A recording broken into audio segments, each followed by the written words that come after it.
Wagwan people. Welcome to Zim Reality ITV. My name is DJ Spark Zimbabwe.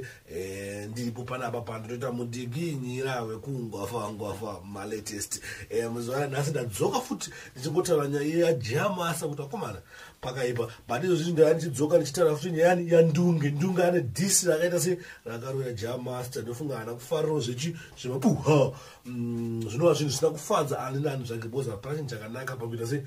Pakuruwa boso wako bosa afano utase bosa afano kuruwa wanyama yukanzi waita sei bosa nungu utashungono kuti yoshifamisa sei saka ndunge yuti abba weyane dis disa chita kuplere panapa mova marinzwa mova makomendo kuti boy ere disi kana ndezve basa kana zvikuita sei kana zvongodisa nawo saka satapedza nguwa yakawandisa Mkomati man Hitmaker Imleno vali Chipoti njuke Kamwe wali kufata mtengi We uli kufata mtengi Kamwe wali kufata mtengi We uli kufata mtengi Chimsoro Wanyanya chimsoro Hayo wa chimsoro Wanyanya chimsoro Chimsoro Wanyanya chimsoro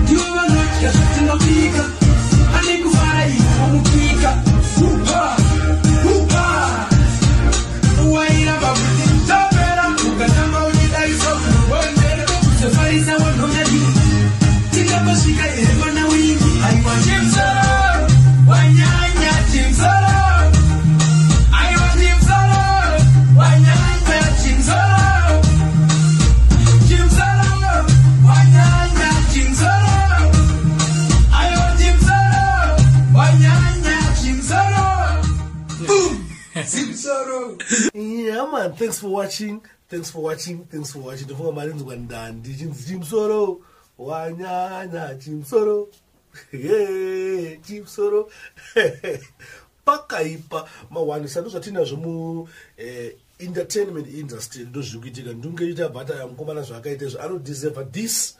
Districts, Abamkanda district. Sam, those are Gandina zones, Gandina zone, and the moon, Dungate, those are Fungaus, Kuta, Commanas Wagaita, at Nakufana, Skopaguta, and Nakukanta this. Pagaiba, thanks for watching. Chisachangu, Chidetwa Icho, DJ Spark Zimbabwe, and Dipupana Paziso, Chokwadiri Nika, and Zunga from my latest. Pamrosangane, what the Murumana Makua. Thank you.